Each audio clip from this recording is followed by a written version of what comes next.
Ridhiman Balaji, economist, student of economics, and Marxologist. Marxologist, anarchologist. You do a lot of things these days. Is anarchologist a word? Um, so anyway, it is now because I just used it. All right. Yeah. So today we're talking about uh, the welfare state, its anti-socialist history. We're gonna focus primarily on Europe and the U.S., although it is important to note that Bismarckian politics and the Bismarckian welfare state and its kind of devil's deal with Lassallean national socialism, and I put that in quotation marks to make sure people know I'm not talking about Nazis. I'm talking about German armchair socialists in the 19th century. But so we might touch on that, but the bigger stuff we're going to be primarily focusing on today is British and American politics. And you've written a couple of things on neoliberalism and on the welfare state. Yes. And you go after David Harvey, which is a beast out of my heart. I've been going on to shows talking about how if you read David Harvey's history of neoliberalism, you're actually not going to understand neoliberalism that well. And telling people that the best person to read on that is probably Philip Morawski, while not a Marxist, where David Harvey nominally is a Marxist. I think Morawski's work is better, but I wanted to get into your concerns about this. So first off, I think it's really important to get an idea of where this concept of welfare state even comes from, and then we can kind of parse its relationship to socialism and neoliberalism. So, Red, where did welfare state come from? Where did this term come from? Yeah. So the term welfare state comes from actually British politics, and there was something called the Beveridge Report, and which was formalized after World War II, after World War II, and it talked about transitioning from a warfare state to a welfare state, and it was written by a liberal economist, Beveridge, I think. I don't know his first name, and then but if you that's where the term comes from, but the actual practice of providing social assistance predates this Beveridge Report. You can, as you mentioned, with Bismarck, who was not a socialist or a liberal or anything like that, you had a pretty substantive welfare, what we would call a welfare state, but except the term wasn't used at that time, where he provided social assistance to the needy. And but even before that, I mean, you had um, kind of public social assistance programs in, let's say, the Roman Empire. So this idea of providing social assistance has a long history, but the term welfare state itself comes from British politics. Well, I think Marxists are often surprised to learn that Marx himself was skeptical of these kinds of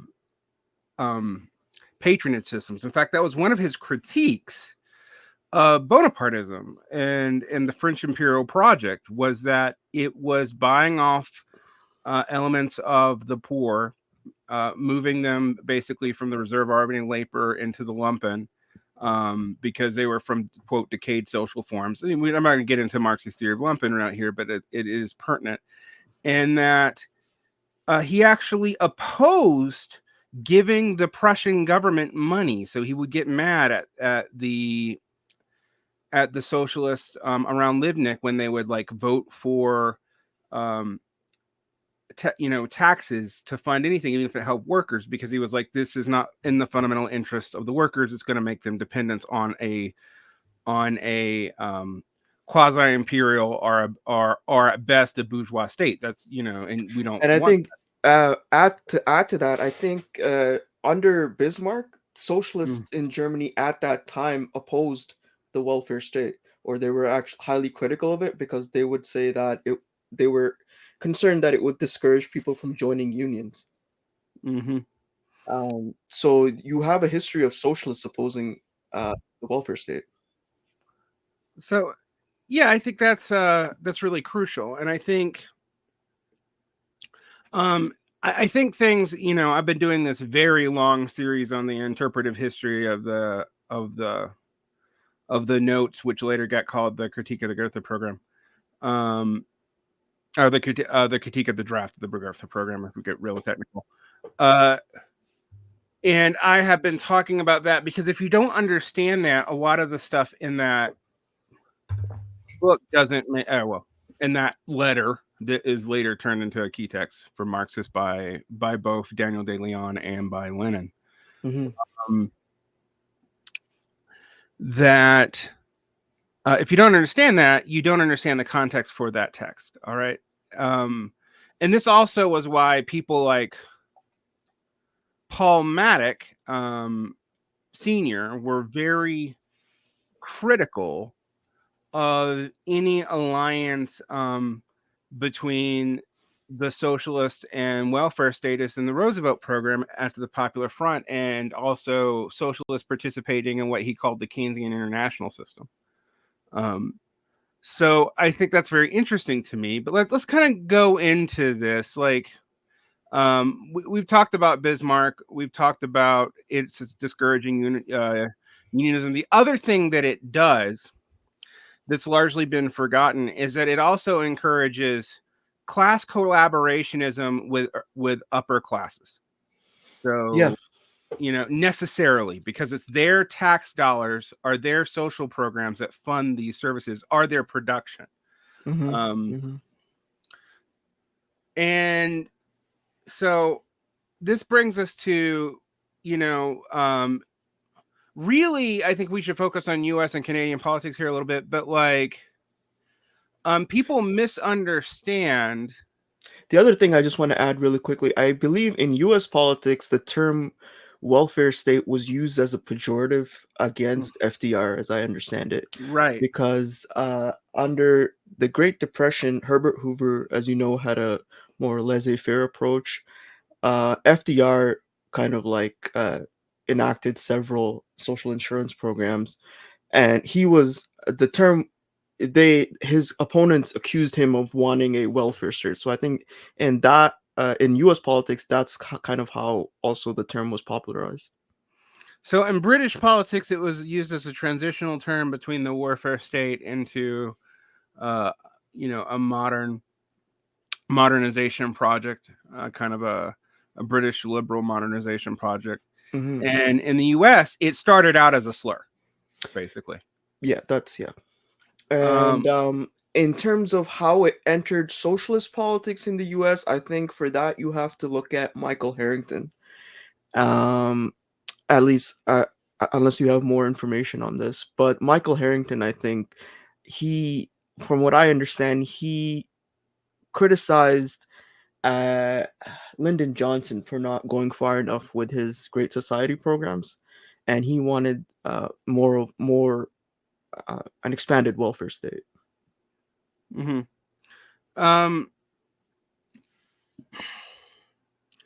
I suspect that's where it enters socialist politics. I've been reading a lot of both Christopher Lasch and Hal Draper's debates with Harrington.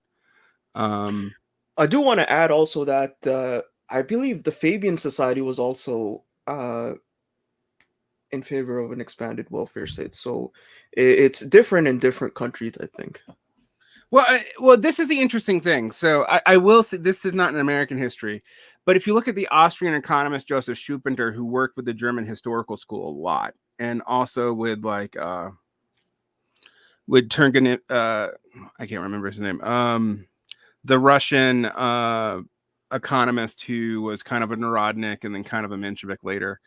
Tugen Baranovsky. Yeah, Tugen Baranovsky. Yep.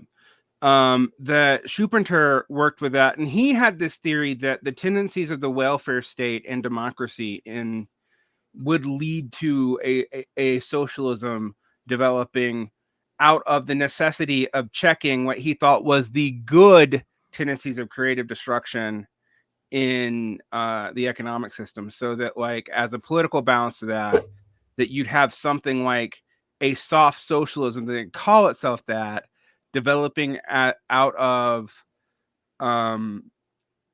democracy, actually partly even led by corporations themselves as they got scared of the creative destruction cycle, the business cycle, what we call crisis, but what he thought was good, the creative destruction cycle in capital. So this also has a pretty long history as a transitionary view, even amongst what are effectively Schumpeter was kind of considered a Marx-friendly right-winger in the Austrian school. And one of the interesting things about the development of neoliberalism is actually what they're trying to do is,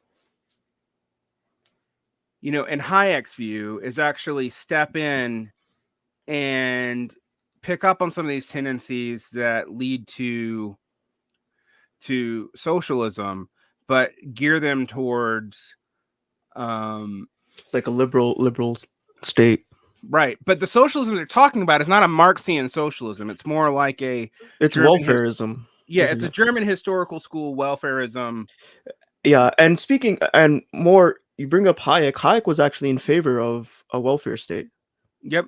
And he was in favor of what do you call it? Public health care. And this is an important aspect of a welfare, like advocacy for welfare state, to recognize, because you have libertarians who are in favor of a welfare state. I mean, Milton Friedman is famously an advocate for UBI and for expanded tax credits. He was like, well, just make it look like it's not a handout, but it's a tax return. But they were pro this. And in fact, one of the reasons why it's erroneous to call Ludwig von Mises a neoliberal, and this will get us to some of the relationship to neoliberalism here, is that he called Hayek and Friedman communists, and refused to continue participating in the Mount Pelerin Society, because they favored government intervention in the creation of private markets and in some welfare status as a kind of way to stabilize those markets. Yeah. Right. Yeah. And that, I mean, I think I'm not a fan of either, but I think Hayek was probably more reasonable. Right. I mean, Hayek in general favored government intervention as long as it was in the public interest. Yeah. And what do we mean by public interest? Like I think that's one of the questions. That I think is the big question. But of course he wasn't like in favor of central planning, obviously, but he was kind of like in favor of free markets and all that. But he did have a welfarist aspect to his political orientation, which is an important thing to recognize. Yeah, I think that's a crucial thing to look at. So we see in the history of the 20th century, particularly when you look at like the Great Society programs, but even I think, I talk about this all the time. I talked about it for 10 years, but I read Naomi Klein's shock doctrine book, which as I get older, I am even more convinced is a terrible book. But it actually does go through the history of social democratic welfare systems in Latin America and Nordic Europe. And she basically has to invent a conspiracy to explain why they neoliberalized all the time. Where the more obvious answer is it was really convenient for them to do so, and it was really easy for them to do so because neoliberalism actually still involves a lot of state involvement and a lot of public-private partnerships. And then you have a scholar like Gabriel Renat who points out that not only is that true, but that Fordism, for all that the current left has a nostalgia for it and for defending it, was actually setting the transitionary phase for neoliberalism by encouraging more and more levels of public-private partnership. I think this speaks to like a broader issue regarding what do we even mean by neoliberalism. And I think what I and other people have noticed is that it's used very cheaply, um, in a way that has no real analytical value. And in the context of my paper, what I'm looking at is the so-called neoliberal period, um, which is just a way of classifying capitalist history. Mm. And So, yeah, I mean, in you were saying how some people just equate neoliberalism with deregulation, and I think that is kind of a very like a crude way of understanding uh, what neoliberalism is. well, this is why I support the work of Philip Morowski so much, because he goes up and shows up. No, it's not just deregulation. Deregulation is part of it. Privatization is part of it, but privatization is misleading because it's not actually turning these. Uh, it's not removing the government from the market, and in fact, as your studies prove, there's more resources and more government involvement at more levels of society than during either classical social democracy, well, classical mid 20th century social democracy, Keynesian social democracy, Yes. or Fordism in America uh, today than there was then. So there is Yeah. a myth that you actually attribute to David Harvey on the left, and I think it's generally also maintained on the like center left. Yeah, and I think the works that I look at is by Dumenil and Levy, Mm-hmm, and I think they come from the French regulation school, which mm-hmm, was started by Aglietta and Robert Boyer, mm-hmm. and they're basically saying that the welfare state started to contract during the start of the neoliberal period, and they this is also gets to the issue of like where does the neoliberal period even begin, and they people who claim like people who categorize capitalist history into these periods, they don't seem to find it a problem that it starts in different places at different times. So in Britain it starts with Margaret Thatcher, but then in the US it starts with Ronald Reagan, but they got into office at different periods. So there's some discrepancy there. And then another way to categorize it, which I think is more consistent, is to look at the peaks and troughs of the rate of profit, which is what I look at. But what I noticed was that there is kind of some ambiguity regarding where the start of the neoliberal period is. So, yeah, I have always thought that it actually started. Okay, so my actual reading of history is that in America, in specific, it that actually it's the fucking Kennedy family that kind of tries to start it by their first massive tax cuts after the war.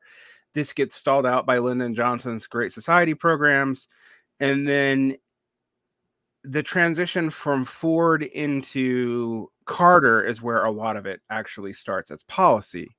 Um, but as an ideological set, it starts in the 50s. Well, you can even go, excuse me, Mhm, you can even say, well, if you read Quinn Slobodian's book, you can make mhm, a case that even starts after World War One with the collapse of the Hungarian Empire in Switzerland, with Hayek and Mises at the Mont Pelerin Society. So mhm. there is some I don't think there's a right answer to this, but in the context of my paper, it, it it's like what I have it as starting at 1979 in the U.S. Mm-hmm. So basically the end of the Carter administration. That's right. Yeah. So again, that kind of complicates the story told by David Harvey and co. Yeah, yeah. And because they're saying that the uh, welfare spending started to decline, and I think this is a complicated issue because if you look at uh, their public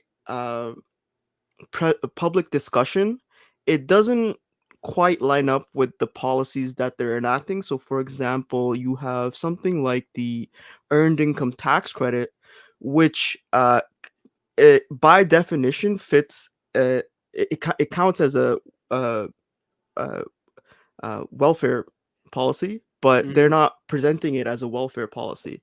So this complicates the picture because in public they're saying they want to cut welfare, but then in practice they're enacting welfare.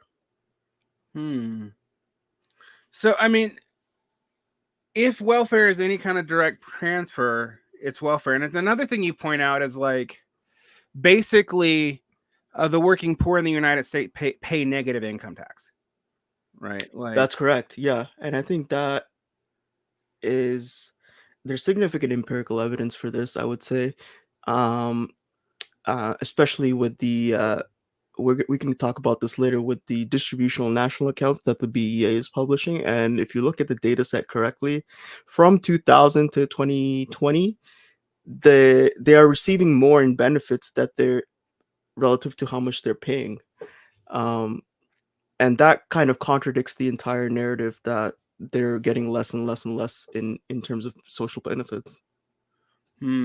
okay. Now, so we talked about the regulation school and this tendency to divide capitalism into periods. You and I have talked about how there's one kind of Marxist that says we should just throw that out. It's just capitalism. Yeah, Those kinds of Marxists are admittedly pretty rare today. yeah. I mean, I don't have like a strong opinion one way or the other. Um, what do you think? Well, my thought is like if you talk about the management of how to handle the business cycle Mm-hmm.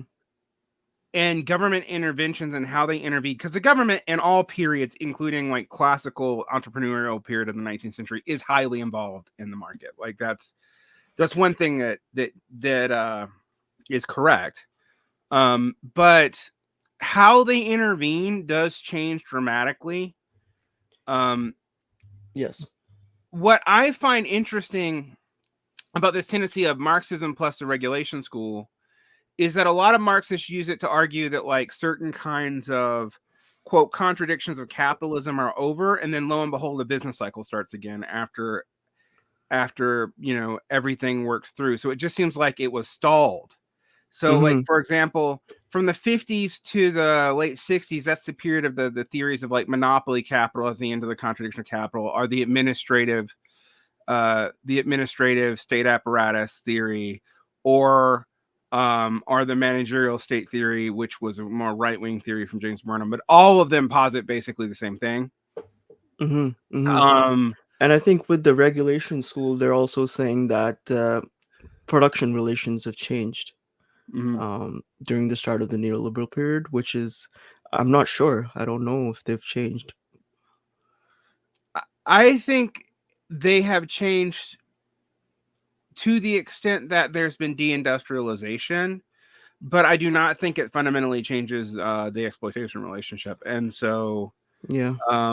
that I believe the regulation school also disputes the falling rate of profit hypothesis. right, they do. And this also like aligns with monopoly capital theorists like Paul Sweezy, who also dispute the following rate of profit hypothesis. And there's kind of there are there's two groups of people who believe in the farm, or there's more than two, but there's two broad tendencies of people who believe in the falling rate of profit.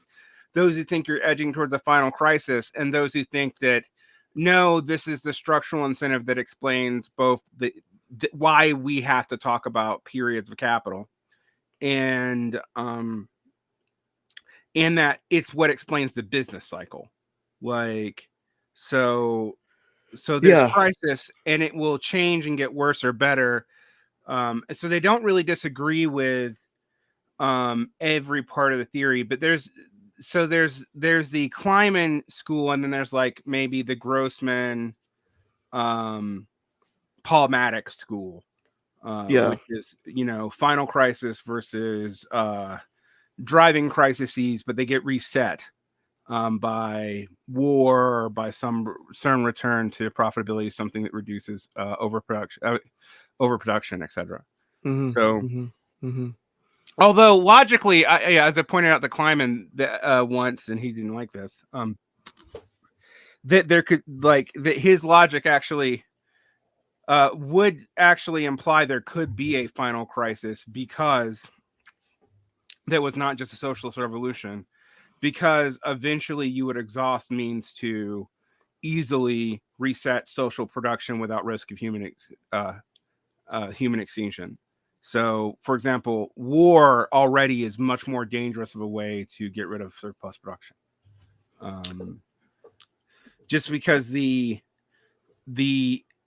even though like the amount of people in modern societies that are affected by war has actually gone down, the destructive capacity in war is exponentially higher, right? Like, so you can theoretically just wipe out a whole country.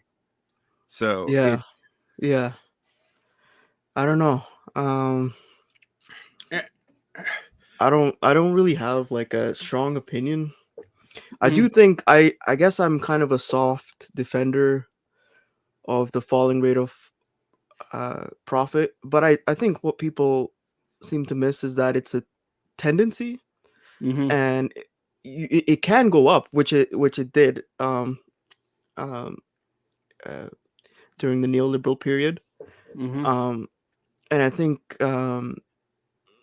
people are kind of saying, "Oh, well, it went up, so therefore Marx is wrong," and I think that kind of misses the tendency aspect of it.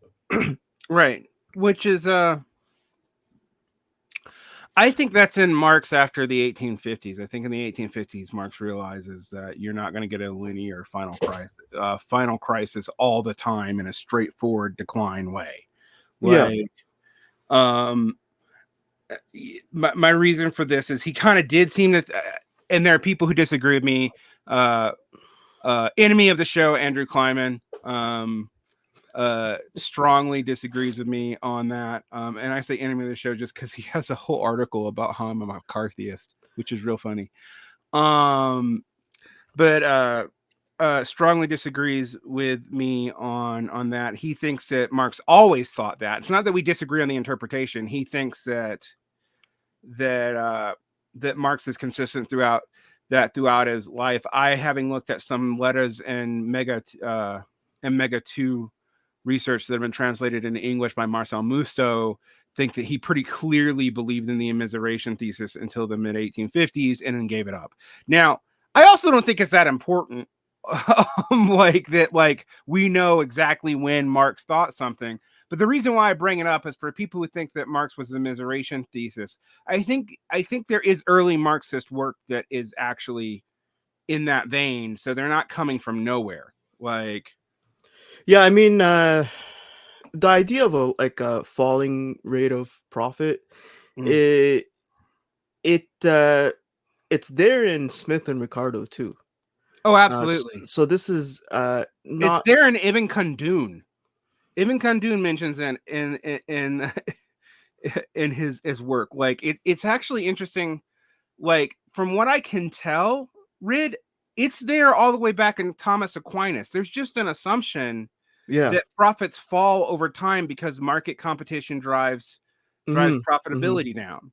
Yeah. Yeah. Like, um, the only person I've seen who's tried to really answer that argument seriously, other than are MMTers who argue that profitability rates just don't matter because you can increase the money supply, and then Steve Keen, who argues that machines actually produce value because the distinction between constant and variable capital is artificial. Like, so I mean, Steve Keen. We've criticized Steve Keen before, but his knowledge of Marx is very poor. yeah, I've criticized. I mean, Steve Keen came on my show, not Varn blog, but an earlier show I did called Systematic Redness, and this was like a decade ago. He was one of my first guests, and if people go back and listen to what he predicts about Syriza and whatnot, he gets almost every single thing wrong, like about what was going to immediately happen. So I What don't does he know. say? Oh, he said that they were going to be able to pull a Grexit, that that fear would lead the troika into actually negotiating with them more fairly, that Varoufakis's scheme would be able to, would work because there was consistency in Syriza. Every single one of those things it turned out to be true. Yeah. So, sometimes I do sort of think like you need to hold people accountable for their bad predictions, right? Like, but this brings us to inequality, and because part of the argument about why the welfare state has declined is like the extremity of inequality over time, and so you have done a lot of studies on modern stuff, including Piketty, but also Kuznets and Smeating. So let's talk a little bit about that. So yeah. So go ahead. So prior to Piketty and Sayers, you had a couple of different studies that looked at income inequality in the US. Kuznets was one of them, and Kuznets used tax data. So the usage of tax data wasn't all that new. It was the fact that Piketty and Sayers, they looked at a very long historical series. That was new. But you also had Timothy Smeating and Gottschalk, I think, and they had a data set, a very large data set with multiple countries that built their data using national surveys and census data, and they did like a cross country comparison. So fast forward to 2003, Piketty and Sayers come out with their first paper, and that one uses tax data, and they were reporting something called the U curve, which they weren't the first one to report that. Kuznets was also reporting a U curve, which is the idea that inequality decreases then it increases. And so I think they were under the impression that their findings were consistent with Kuznets. And what they were basically saying was that you had a sharp uptick in inequality with the start of the when the Reagan administration enacted the Tax Reform Act of 1986, and there has been significant pushback on this by Republicans, but also just in general, because of how they're measuring income. And it's important to note that when you look at inequality within a society, it does it matters significantly, like how fast inequality is growing at the top end of the income distribution, because that's basically determining how much inequality is growing throughout the entire society. So what they were saying was that inequality grew rapidly. There was a U-turn since the Tax Reform Act of 1986, and I think that has, and even they've acknowledged this, is that they have overstated those rising trends. So maybe we can pause here and talk about that. Yeah, well, what are the trends that you saw there? So what they were saying was that, so there so you have to look at how top marginal tax rates have changed over time in order to, that you need some context for this. And what happened with Reagan was that there was a significant decline in top marginal tax rates, and I think what they were saying was that that contributed to inequality.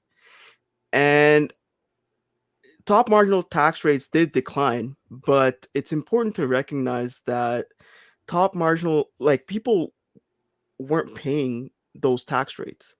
So, for example, under Eisenhower and under JFK, top marginal tax rates were 90%, 70%, but no one was paying that because there was significant income sheltering. And if you use tax data, that is not capturing, first of all, your true income, because if you use tax data, all you're looking at is taxable income, which is a narrow subset of your entire the income that you're receiving, because you're receiving all kinds of different income that's non-taxable. And I think this gets into the broader issue of what do we even mean by income, because what Piketty and Size's critics have pointed out is that they have a very narrow measure of quote unquote income. And if you look at income the way Piketty and Size look at it, if you measure it the way they do, they are overstating trends um, uh, at the top end of the distribution, because they are, first of all, they're underreporting how much people there are in the bottom end of the distribution, and then also they are uh, the top end of the distribution is using all kinds of legal mechanisms to avoid paying taxes. And I think you have to count that. And if you don't do that, you are not going to have a comparable series to, let's say, if you have a study that looks at income on a that measures income using household data. Mm-hmm. So, for example, let's say you have two individuals, person A, person B. Person A makes 50,000, person B makes 60,000. Total income in the household is 110,000. So if you use tax data, you have two individuals who would be low income, but if you use household data, that it would count as one high income household. So these are like, and so it's all these little things that if you adjust for, then you get a totally different um, trend. And Mm-hmm. again, it is important to note that we're talking about trend, because it's not that they're disputing, like, it's not that their critics are disputing that inequality is not rising, it's how much it's rising by. And Mm-hmm. that's also another important aspect. So So yeah, go go ahead. ahead. No, No, no, go. You go ahead. I was just gonna say here, for example, if you look at, there's an interesting paper by David Splinter, Mm-hmm. who looks at tax progressivity over in the US over a long period of time. And he makes a convincing case that actually, if you include things like, for example, the earned income tax credit and the child tax credit, things like that, there's been a significant increase in how much the tax system has become progressive over time. Mm-hmm. And I think those things are important to consider when you are asking, like, is does the US have a progressive tax system or not? Because if you don't, then you're not really measuring, you have a biased estimate. So, and what parts of the income, is normally excluded? Like what is non-taxable income? Well, let's say uh social, what do you call it? Oh my god. Uh, Employer benefits, for example, are not taxed. Like the cost of yes, employer but benefits. also like Medicare, I believe it's Mhm. Medicare. Medicare benefits aren't taxed. Food stamps. Um, um, you know, let me actually. So there's two different types of programs. There's means tested, Mhm. and then there's social insurance. So means tested, you have to apply for them. You don't get them automatically, and then social insurance, you get them. They're universal. So you have the TAMF, the Temporary Assistance for Needy Families, the Supplemental Nutrition Assistance Program, which is food stamps. I was thinking of Supplementary Security Income, Medicaid, Earned Income Tax Credit, and then some minor ones with housing and job training. Those are all means tested. And then social insurance, you have Social Security, disability, unemployment insurance, and Medicare. So all of those, you wouldn't be taxed for it, but their income, Mhm. and they're improving the livelihoods of people. But if you use tax records to measure inequality, you are uh, not able to capture that as part of your broader measure of income. All right. Yeah, Kleiman made a similar case in the early aught teens in his book about the 2007 crisis, that a lot of this idea that neoliberalism was sapping income was misleading because of all the things that you mentioned about uh, certain kinds of benefits, um, uh, not showing up in the data. I do think Piketty's data is more interesting on wealth, like, Hmm. and that's where I take him a lot more seriously, and wealth inequality. And you have seen talks about that, but again, I think to some ways that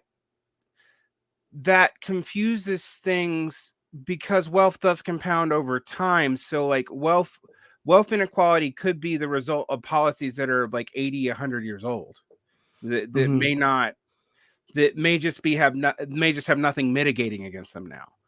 Hmm. Um I mean, eh, I think with wealth, for me, I think what it boils down to is how much land you own, frankly. And I mhm. think with the most wealthy people own a lot of land. So I think data on that is very hard to come by. So there's a lot. This is also like this is beyond the scope of my paper, but it is important to distinguish between wealth and income. And wealth, it, yeah, I don't know. I mean, with wealth, I think uh, you get into kind of historical factors, as you say. Right. I mean, and this is the most obvious, for example, when you're talking about stuff like what racial wealth gaps, which are explained by two things uh in the United States. One, uh slavery removing the accumulation of capital um once the start of the country, like, you know, you're cut out of like 150 years of any accumulation. And two, Jim Crow and redlining laws limiting the ability for home ownership. And then three, um, the wealth that was gained, and there was a lot of wealth gained in relatively poor minority communities from home ownership between the 60s and 2007, uh, disproportionately hit them in the way things were resettled after uh, 2007, because allowing people to lose their homes actually cost uh, a lot of wealth in the black community. And if you look at the wealth gap, for example, Hmm. Hmm. between black and white families in the United States, it's basically half the cost of a house. Like, so then all of a sudden you start seeing how this happened and what statistical patterns are playing in there. And and then you also realize, like, if you fixed housing policy in the United States, uh it would actually almost immediately go away. Like that like income differences, which are also real, are actually a very minor part of what's causing the wealth gap. Hmm. So those things are things to look at and consider when talking about these issues. And of course, no one does. And I think, you know, we're focusing on Thomas Harvey, but everybody has kind of dishonest statistical narratives about this stuff. Um, Yeah, and I think it's also important to, because I think inequality, I think, is a much more broader concept than income inequality. mhm. Because if you look at inequality, you can talk about access to healthcare and what kinds of people are receiving healthcare versus should aren't, and what in what parts of the world, what are the working conditions like in, let's say, India or Africa versus in the first world. And I think that also is a form of inequality. So Absolutely. yeah. Or I'd even go to say, so one thing I've talked about that people don't talk about like why there's so much bitterness between red states and blue states. Um, Mm-hmm. Social welfare within the United States follows similar patterns to the kind of thing, not as extreme as between, like, say, Bangladesh and the US, but Alabama and New York. A poor person in New York has a lot more resources than a poor person in Alabama does, definitionally. Like, Yeah. there's social resources there. There's housing promises made in New York, et cetera, et cetera, et cetera. And I Right. think the other thing is that, um, in terms of like cutting welfare, I think there is a kind of a bipartisan aspect to it, because you can even make a case that Clinton was more um, anti-welfare than Reagan, and there was a significant uh, uh, kind of effort under the Clinton administration to roll back welfare, which is not, but again, that's also just one aspect of it. But I do think, I'm just saying that there's a bipartisan effort, I think, to remove the number of people who are receiving reduce the number of people who are receiving welfare. Yeah. So, and in some ways that backfired too, because what happened after the removal of welfare, the explosion of disability. Yes. Um, so I mean, I think when you look at all this together, this gives you a kind of interesting picture that welfareism has not declined, and it is not really affecting inequality that much. Like, Mm-hmm. which then leads me to another question. Why have so many leftists picked up on this otherwise liberal narrative? Why do you think this? Because we haven't talked about this, but one of your contentions is this is an anti-socialist narrative ultimately.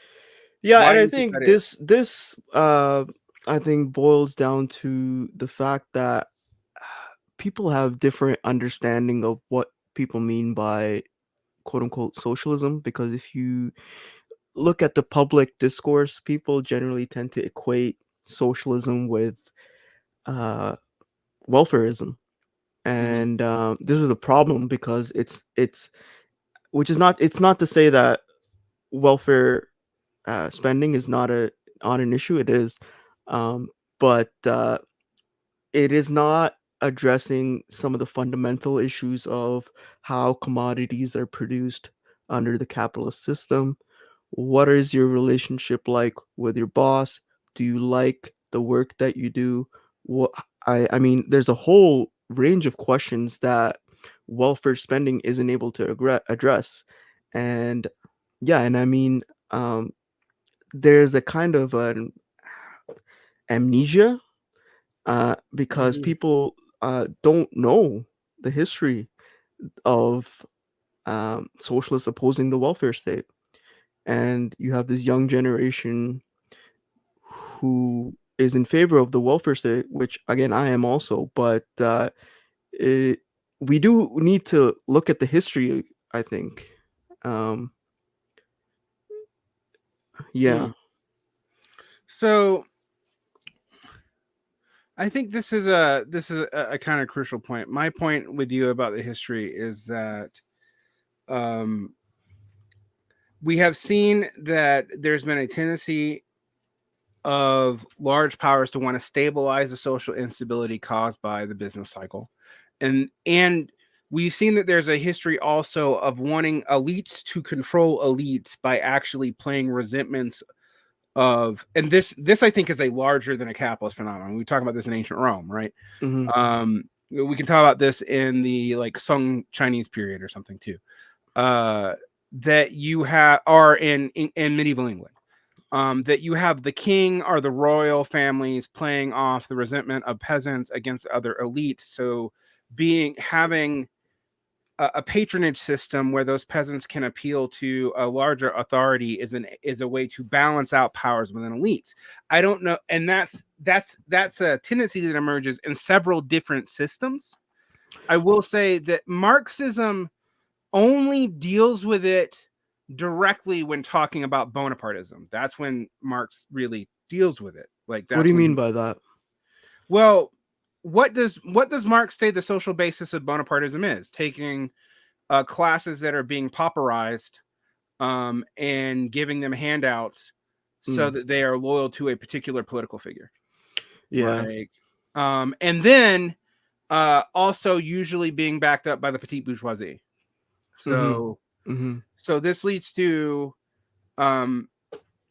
because Marx sees artisans and some forms of petite bourgeoisie as being kind of aligned with workers, but that you could buy them off pretty easily with patronage systems. So that's where Marx talks about it, but it's not like really in Capital, for example. It's not there, right? Whereas, but it does seem like something he was really concerned about in his letters to Liebknecht and Babel, and into the proto SPD, and then when Marx and Engels were in the International Representation and Observers of the SPD, when it was formed after against their own protest, actually, that if they started allowing people to take these measures, it would get them out of unions, and it would get them dependent on the capitalist state and us on capital productivity, and buy them into the system. That's clear in the letters that Marx was really concerned about that. And what I find interesting to me, in a kind of not totally transhistoric way, but if you look at the way like complicated systems deal with middle elites by like using patronage as a way out, so that you can Yeah, and I have, mean, again, like with even like this applies to like Marxist-Leninist governments as well. Like, yeah, it does. and like with China, with Soviet Union, and so on. Like, so this is not by any means exclusive to quote unquote liberal democracies. No, and in fact, actually, liberal democracies, it seems to be. I think we're in a moment. If I was going to characterize the current moment, people talk about populism or whatever, but what I think it really is like a return to Bonapartist politics, because certain other kinds, like, they're running out of ability to really stabilize the system. I'm not saying that profit rates are going to decline in a way that like everything's going to fall apart, or we're in neo-feudalism or anything like that. But what I am saying is that like the kind of return to profitability you saw in the early neoliberal phase between 1979 and 1997, that's not happening right now. Nothing seems to be able to do that kind, including China. So we're in an interesting place, I think, as far as that goes.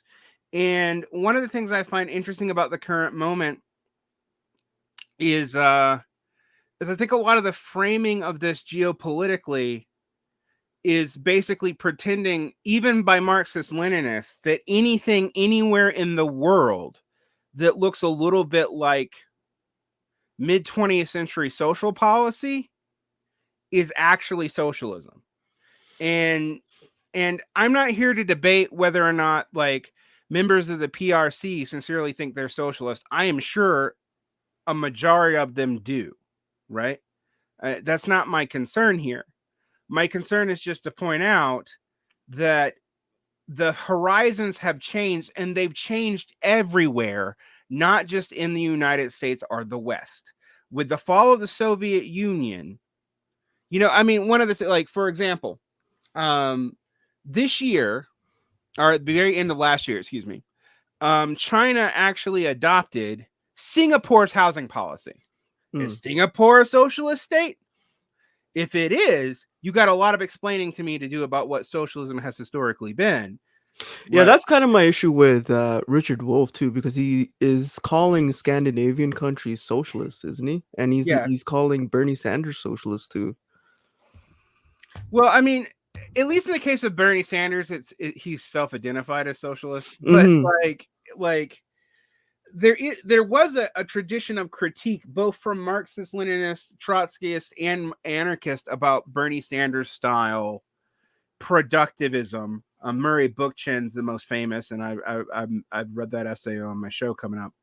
But and that was actually very popular in the 80s and 90s and a certain milieu of the left. Now, admittedly, when I say it was very popular in a certain milieu of the left, that milieu was tiny. I mean, you're talking about distributions of a couple of thousand of these pamphlets and whatnot, but still,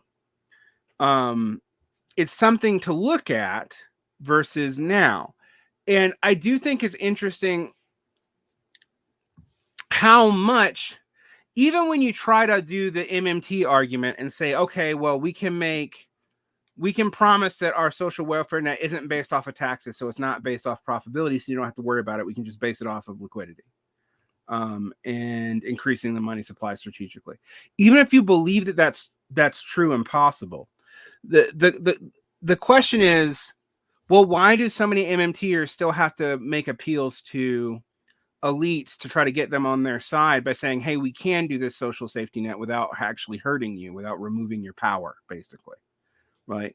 Why are they doing that? Well, the thing is, they actually are being class collaborationists. They think that we have to have the working class on our side, and that's sustainable, right? And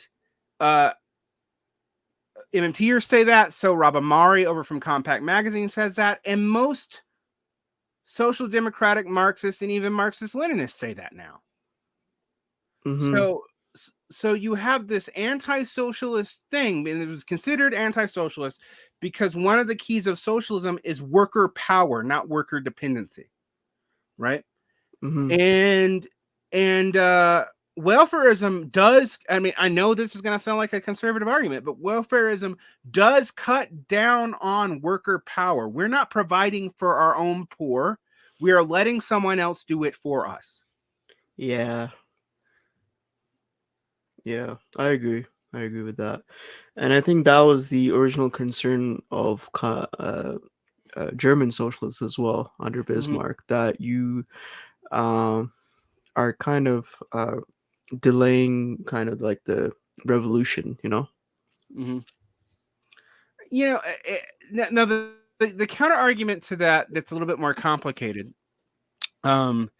is that I mean, I am kind of torn about it as well, because on the one hand, I think the welfare state does help a lot of people, but on the other hand, let's not delude ourselves into thinking, okay, this is socialism. Well, the other thing, and this is something that, I was talking crap about Andrew Kryman a little bit earlier, but this is something I agree with him on. That if you look historically, in time periods of immiseration, there's a very small window of actual possible revolutionary activity. And actually, if you do the Lenin thing, and like, I'm not a Leninist, but I think in this sense, he's right. There are objective and subjective conditions. And one of the interesting things, just as a pattern to note, is that the objective conditions for worker power are higher in unions when workers can command more power against employers, and that actually is better when the economy took a downswing and coming up, as opposed to when it's just declining. It seems like there's less and less for worker organs of power to actually base themselves off of. And so you kind of have to ask yourself, is it delaying the revolution or not? Or is it just not relevant? Like, is the revolution about some other thing? I mean, I don't know. I don't think you can answer this objectively. You can look at historical patterns, but like, it's not like we have an example of a successful revolution that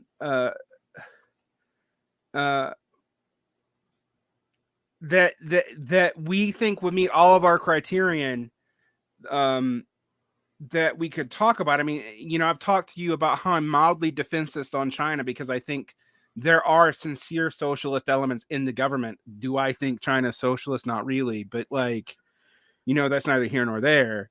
But being minorly defensist is different from saying it's a socialist program that we should all celebrate. Like, in kind of, I'm like, we're kind of watching to see what what side of this situation's gonna win, and just pretending that the side that you want has won because all of it calls itself socialist is very very dangerous, I think. But I also don't want to similarly, when you're talking about the welfare state, I also don't want to be anti-Chinese right now because it's objectively, like, for example, if China pulls off, I was talking to John Bellamy Foster about this, if China pulls off its ecological civilization transition as it moves into socialism, as it states, that would be a net good for the world, like, regardless, like, even if I don't think it's a perfect socialist system, right?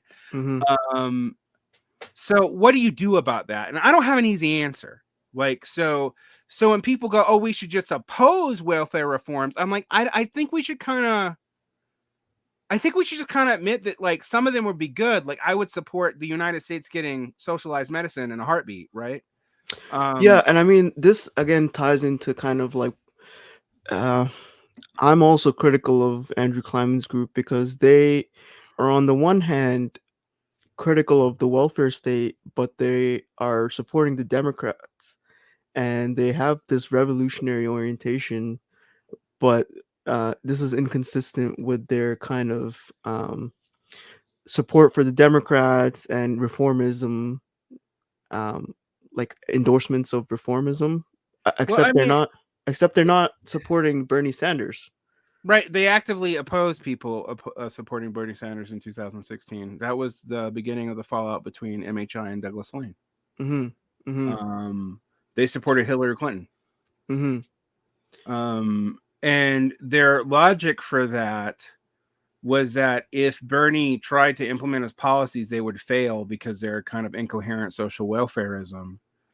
And that would empower the right. But then I'm like, but also I'm like, but I'm sorry, Hillary Clinton's endorsement of foreign policy has failed and also empowered the right. So by that same logic, we should probably be at least starting to build an alternative way out, as opposed to just like hoping it emerges spontaneously from the Black community or whatever they seem to actually think. And the only reason I think they know that is because Raya Dunyaskaya believed in that. Like, and then, like, the other thing that I found kind of odd with the whole idea of the Black masses acting as the vanguard is that they are critical of political determinism, but then isn't that a kind of political determinism? Yes, but it's when based off of a spontaneous revolution just doesn't happen. Right. And then even like they're kind of like expecting for there to be like a world revolution, right? And that's kind of like the other weird aspect. Yeah, a world revolution simultaneously. Yeah. And I think this ties into kind of what you were saying about China, because I think with Marx, he talks about modes of production, and you can have different types of modes of production within a single country. Because, for example, with Britain, you still have agriculture, and you still have you still have semi-feudal landlordism, like in a real sense, not in a metaphorical sense. So yeah. So I think it's the idea of there being like this simultaneous world revolution is a little bit idealistic. Yeah, I don't know how you achieve it simultaneously and spontaneously, and I don't know why. Like they take the concept of the advanced the advanced section of the worker to mean like the most oppressed, but they also completely oppose immiseration theory. Like, so I think and I know there's probably not going to be an article about me on their fucking website, but I think there's like, at least seemingly, there's massively contradictions.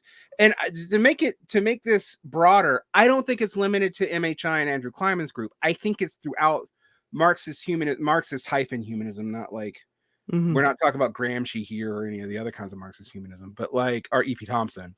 But in the Raya Dunyaskaya tradition, these contradictions run throughout, and they also run throughout the CLR James tradition. So like these traditions of like ex-Trotskyists, they kind of all have like, well, vanguardism is bad except when it's spontaneous and it's within a group I like.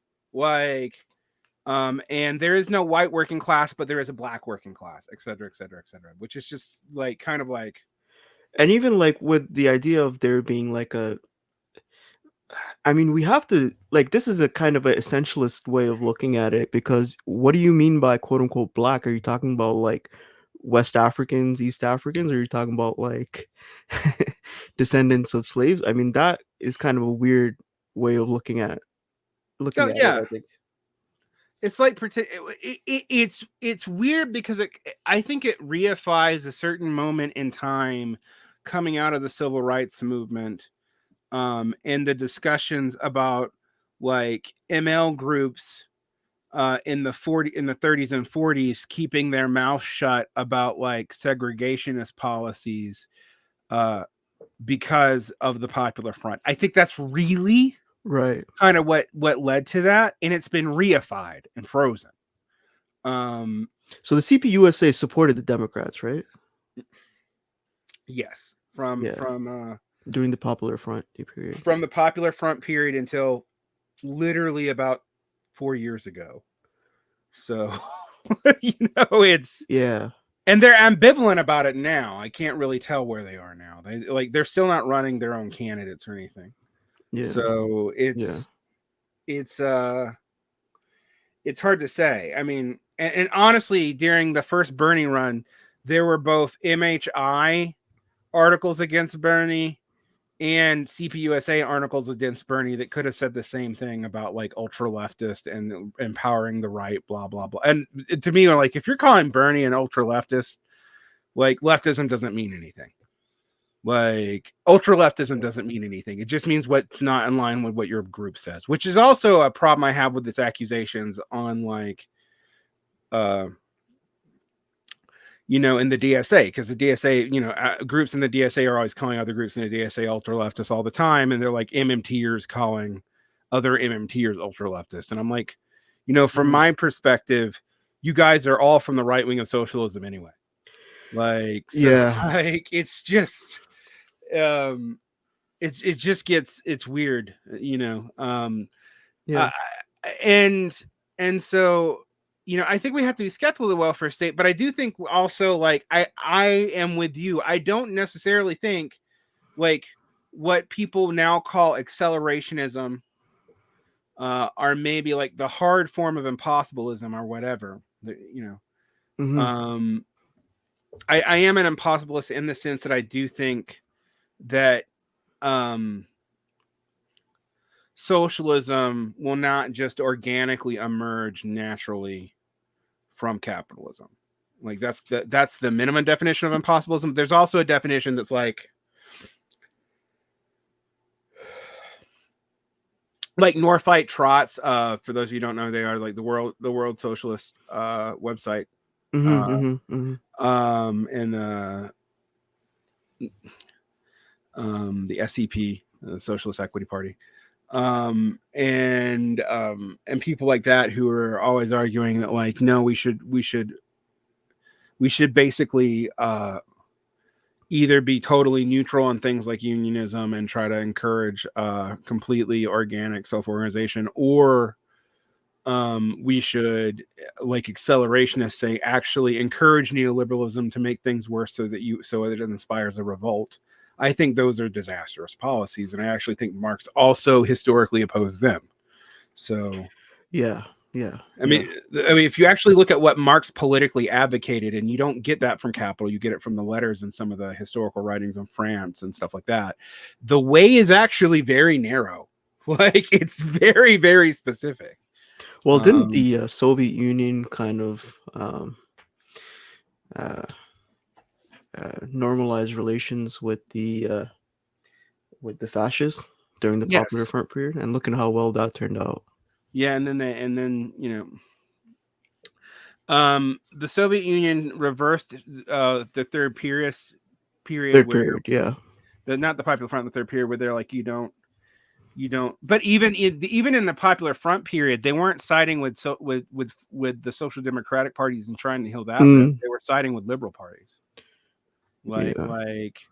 So, the exception was only in the Spanish Civil War, and depending on who you believe, that led to an internal civil war within the Civil War. So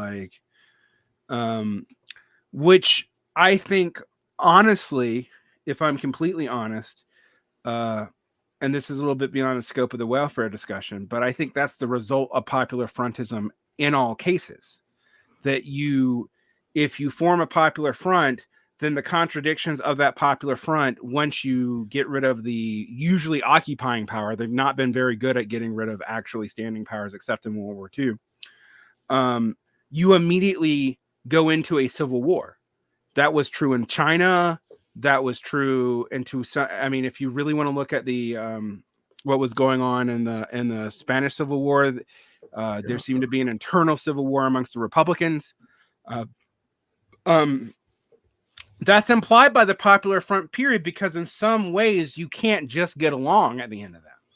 I mean, you have different values, right? Mm-hmm. And different wants, and there's a power struggle too. Right. And to me, the way around that power struggle is empowering workers themselves to some degree, but nobody really seems to like that or believe in that anymore. So and then I guess the question becomes, with the welfare state, does the welfare state empower workers? And I don't know that it does. I don't know that it does. I don't know that it always doesn't. And that's to me, it's kind of an open question. Yeah.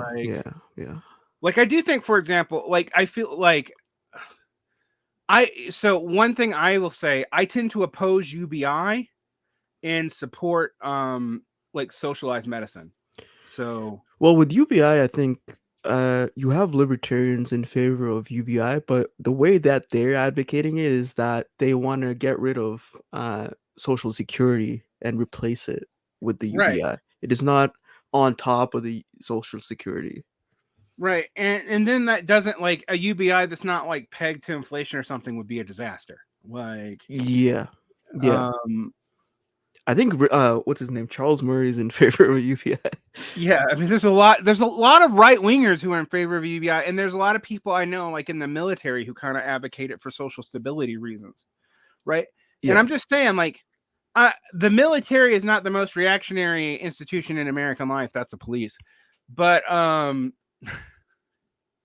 but I do sort of think, if the military is really, really pro something, maybe you should think about it, just a little bit, what its implications actually are. So yeah, I mean, anytime policies align with the right wing, you should. Yeah, it should at least give you pause. I'm not saying, for example, yes, sometimes anti-war policy will rhyme with the right wing, and that shouldn't cause us to be. I mean, at the very least, you should ask why they're aligning. Exactly. What is going on? Why are our seeming enemies and us on the same side of something? Should always be a question. What are they going to get out of it? And also, are they going to get us once we succeed? If we succeed, do they immediately have the upper hand and turn on us, or not? That's always a question, right? Yeah. And you know what I would say, that also applies to the Democrats in America. Pardon me? I think people should start thinking about the Democrats in America the same way. They are to the right of socialists, so they should be treated like we treat right wingers. With extreme skepticism, and always a question: what are they getting from our relationship? The Democrats are objectively a right wing political organization. Agreed. Yeah, you. And they have been historically. In fact, in the 19th century, they were more right wing than the Republicans. So, and I was gonna say, with the fact that you have libertarians supporting a welfare state, maybe should tell you okay, well, because maybe you if you advocate welfarism from a socialist standpoint, it's easier to co-opt that from a right-wing framework. You know what I mean? I don't know if that makes sense. Yeah, I know it totally makes sense. And I think it's something to really consider when as we move forward. Like when people there's you and I talk about this because on one hand, there's a certain group of leftists who just think talking about red brown stuff is always like liberal propaganda. And there's another group of leftists who kind of admit that it is a problem. And then there's a third group of leftists who are like conspiratorially, paranoidally obsessed with it. And anytime you say anything that could be construed as kind of a little bit nice to Russia or whatever, people accuse you of being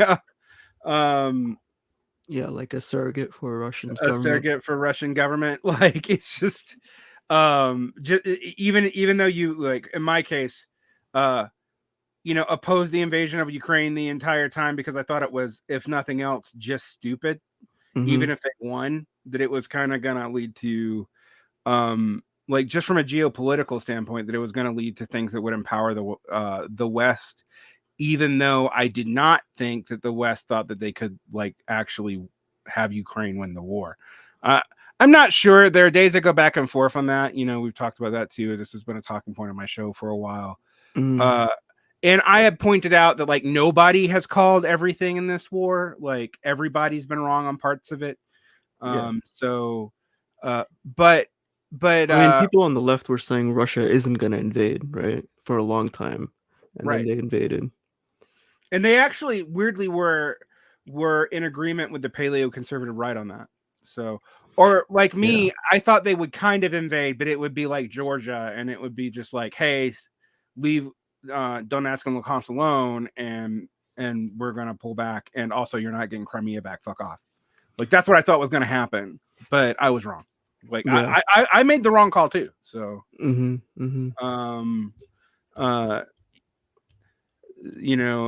so I don't know what to say about that. But it's just something people should admit. Yeah, I think this is a broad topic. And obviously I'm going to have you come back about it. But I do think a lot of people ask me all the time why I'm so interested in a Marxist dialogue, and I'll just state plainly, I think anarchists tend to accept liberal modalities for moral reasons, whether they realize it or not. Like, for example, there's a whole lot of anarchists that just accept like outright agitprop from the Ukraine-Russia war. Like, but I don't think that's inherent to anarchism. I think it's a trend that's like in the West, specifically because people are reacting to other, frankly, left-wing subcultures that they see as suspect. I think with Marxists, it's I think it's certainly true for your Shachtmanite Trotskyists. Absolutely. Yeah. Well, and I think we also agree that certain kinds of Marxist and anti-revisionist MLs are too soft on Russia, China, and like Iran. Well, they don't have a problem with the invasion, right? Yeah, I mean, so it's just, for me, it's and they just kind of like, they're glorifying kind of your Hezbollah, Houthis types as heroes, like anti-imperialist heroes. Excuse me. Right, which they might be incidentally, but the reasons for that are not like some like principled socialist anti-imperialism.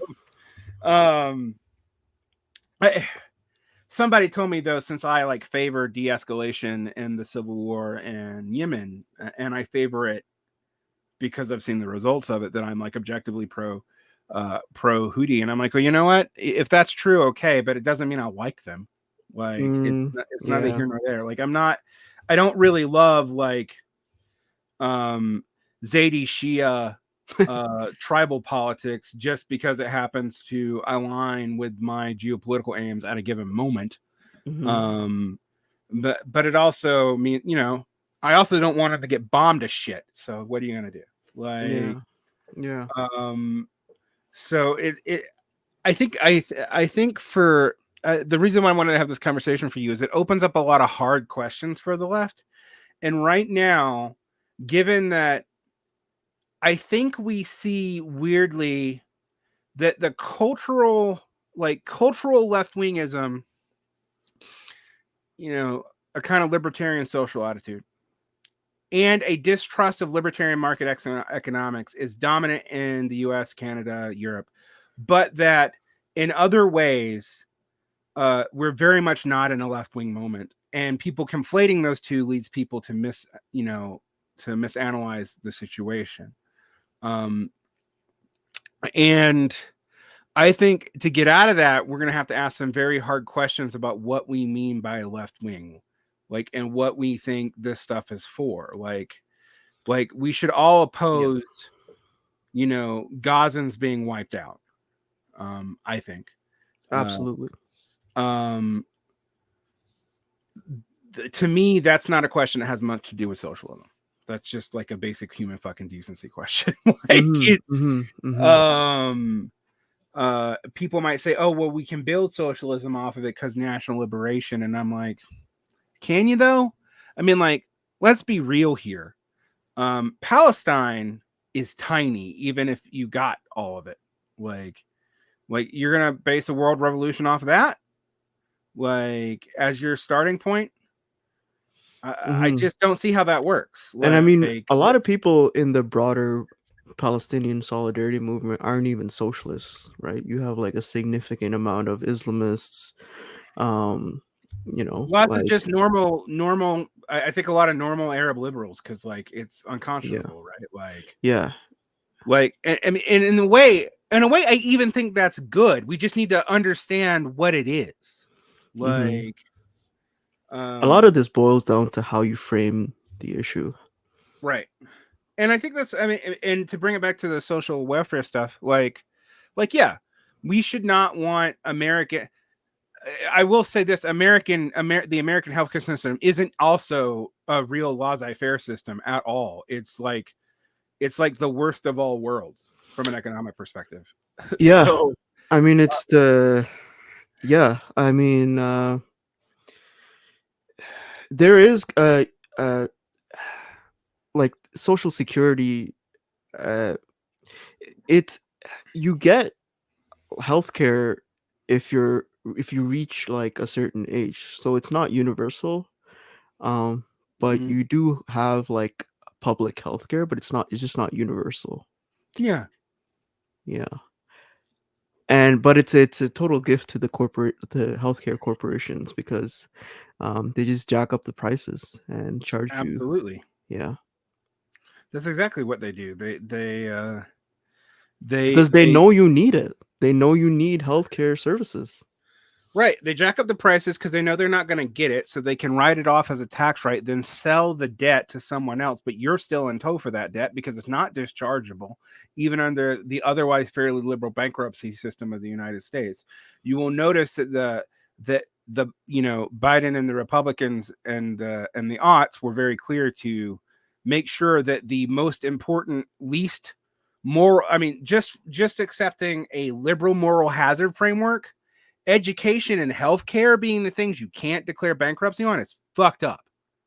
Those are the things that you have the least control over, or you're doing because you are trying to guess what the economic needs of the future will be and be educated accordingly on your own dime, which actually also causes corporations to be free riders, but no one seems to question that either. And that's just that's not me wearing my Marxist hat. That's me putting on classical neoclassical economics, just flat on my head. It's pretty clear. And so when you look at it from that system, the US is kind of the worst of all worlds, objectively. So yes, we should want that to end. I've actually lived in I've lived in 2 countries with socialized medicine. One had bad, one had excellent. And then one country where there wasn't even an insurance system. And what was funny about that is both in the country with excellent socialized medicine and in the country with no insurance system whatsoever, healthcare was affordable. Just because there's a central negotiator, right? The central negotiator in the universal medicine one, and then in the market one, they have to state prices, and so there's actual competition. Yeah. In So Canada, we have a central negotiator and mm, a single payer system, which reduces prices. And then I think in Germany, I think you have market competition. I'm not sure. right. You have a central negotiator, but I think that the poison pill in Canada is that they fund it at the provincial level, Yeah, yeah, yeah, um, which is why uh, Canada's healthcare funding doesn't really keep up with its needs. Um, yeah. And again, like with the healthcare spending, like you have to adjust these things by inflation, because just because the prices are going up doesn't mean the quantity of services that you're receiving is going up.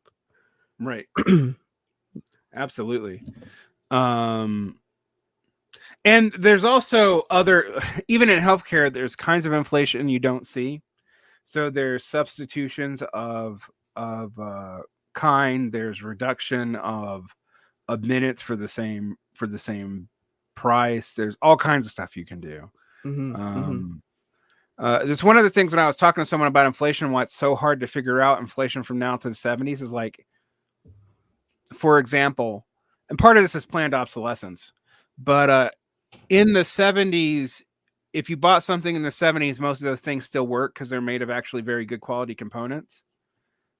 Today, the same thing can be bought at a cheaper price, but it's made out of shit and will last 5 years.